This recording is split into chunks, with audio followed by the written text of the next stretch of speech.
rithus റെസിപ്പിയിലേക്ക് എല്ലാവർക്കും സ്വാഗതം. ഇന്ന് ഞാൻ ഉണ്ടാക്കാൻ പോകുന്ന കണ്ണൂർ സ്പെഷ്യൽ പൊട്ടിയപ്പാണ്. ചാനൽ ആദ്യമായിട്ടാണ് കണ്ടുവെച്ച് ദയവ് ചെയ്ത് സബ്സ്ക്രൈബ് ചെയ്യണം കേട്ടോ.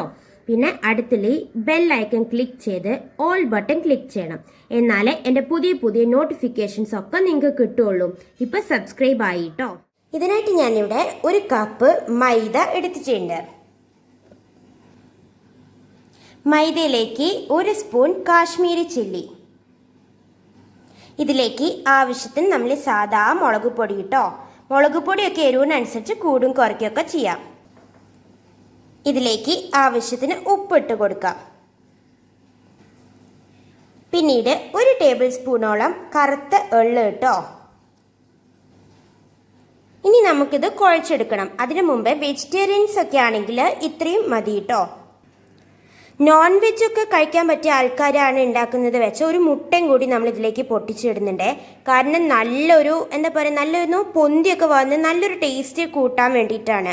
വെജിറ്റേറിയൻസ് ആണെങ്കിൽ മുട്ടേൻ്റെ ഈ ഒരു സ്റ്റെപ്പ് നമുക്ക് സ്കിപ്പ് ചെയ്യാം. പകരം ആ മുട്ട അവോയ്ഡ് ചെയ്ത് ആ ഒരു ഇതിൽ വെച്ചിട്ട് വെള്ളം കൂട്ടി കുഴച്ചെടുത്താൽ മതി. നമുക്ക് ഇതിലേക്ക് കുറേശ്ശെ വെള്ളം കൂടി ഒഴിച്ചൊന്ന് കുഴച്ചെടുക്കണം. അപ്പം നമ്മളിത് അവിടെ നന്നായി കുഴച്ച് വെച്ചിട്ടുണ്ട് കേട്ടോ. ഇനി നമുക്കിതൊരു 5 മിനിറ്റ് മാറ്റി വയ്ക്കാം.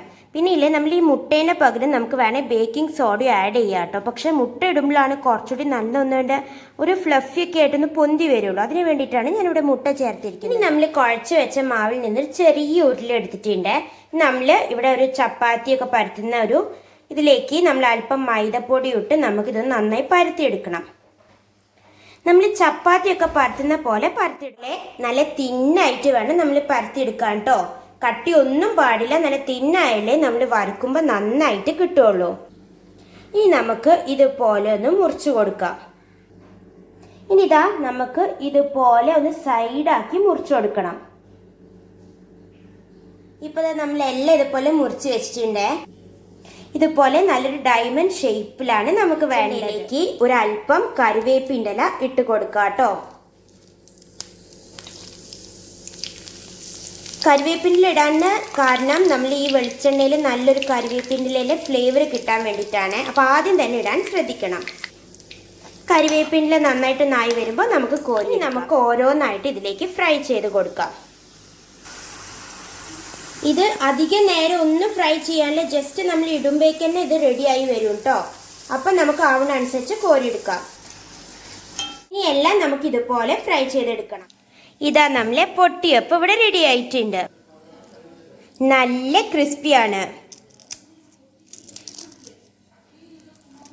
അപ്പോൾ എൻ്റെ റെസിപ്പി ഇഷ്ടപ്പെട്ടെങ്കിൽ ലൈക്ക് ചെയ്യണം, ഷെയർ ചെയ്യണം, സബ്സ്ക്രൈബ് ചെയ്യാത്തവരെ സബ്സ്ക്രൈബ് ചെയ്യണം.